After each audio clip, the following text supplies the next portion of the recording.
Bayangkan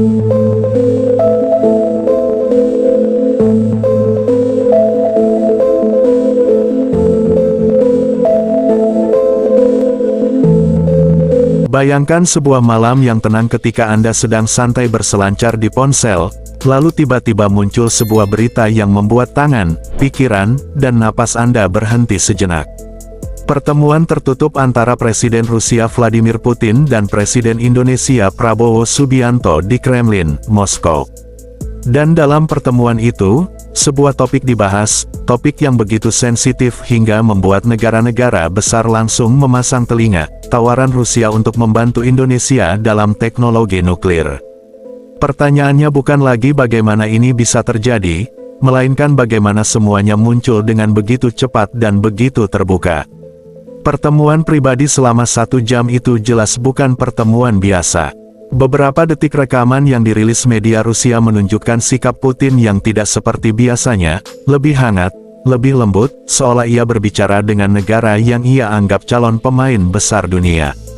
Ia membuka percakapan dengan menegaskan bahwa hubungan pertahanan Rusia-Indonesia semakin erat, dan tanpa ragu langsung menawarkan kerjasama dalam bidang energi, termasuk energi nuklir. Pernyataan itu membuat banyak analis Eropa terkejut. Teknologi nuklir bukan hal kecil, negara-negara besar biasanya sangat berhati-hati membicarakannya. Namun Rusia justru menyampaikan tawaran itu secara terbuka, tepat pada saat dunia sedang berada dalam ketegangan geopolitik. Putin mengatakan bahwa Rusia memahami rencana energi Indonesia, dan jika Indonesia bersedia, mereka siap memberikan dukungan penuh melalui para ahli dan teknologi mereka. Prabowo merespons tawaran itu tanpa berlebihan dan tanpa tergesa-gesa. Dengan gaya tenangnya yang khas, ia menegaskan kembali bahwa Indonesia tetap memegang teguh politik luar negeri bebas aktif, namun tetap membuka pintu bagi kerjasama dengan negara manapun yang menjunjung rasa hormat dan manfaat bersama. Bahasa tubuhnya pun jelas menunjukkan bahwa ini bukan sekadar foto diplomatik untuk berita, ini adalah langkah awal dari sebuah babak baru hubungan strategis. Momen ini terjadi ketika Indonesia sedang naik peringkat dalam tatanan global. Setelah masuk BRICS+, Indonesia mulai dipandang bukan hanya sebagai kekuatan regional, tetapi sebagai calon kekuatan global. Jika Rusia benar-benar membantu membangun PLTN pertama Indonesia, dampaknya tidak hanya pada sektor listrik. Itu akan memengaruhi industri, teknologi, posisi tawar pertahanan, hingga peran diplomatik Indonesia di panggung internasional.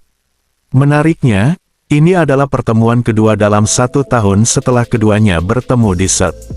Petersburg beberapa bulan sebelumnya. 2 pertemuan tingkat tinggi dalam waktu singkat menandakan adanya percepatan hubungan strategis. Rusia sebelumnya telah menawarkan peningkatan ekspor gandum, pendidikan militer, pelatihan pasukan, dan kerja sama industri. Jika kini energi nuklir masuk dalam daftar, maka peta geopolitik akan semakin bergerak. Pertanyaannya sekarang bukan lagi apakah semua ini terjadi, tetapi seberapa cepat akan terwujud. Apakah Indonesia akan memasuki era energi nuklir? Apakah kerjasama ini akan mengangkat posisi Indonesia sebagai kekuatan baru di kawasan? Ataukah negara-negara besar lain akan semakin gelisah? Satu hal yang pasti, apa yang terjadi di Moskow hari ini adalah sinyal dimulainya sebuah era baru bagi Indonesia. Tambahan, semua gambar yang digunakan adalah hasil generasi AI, sehingga mungkin terdapat sedikit ketidaktepatan visual atau detail yang kurang sempurna.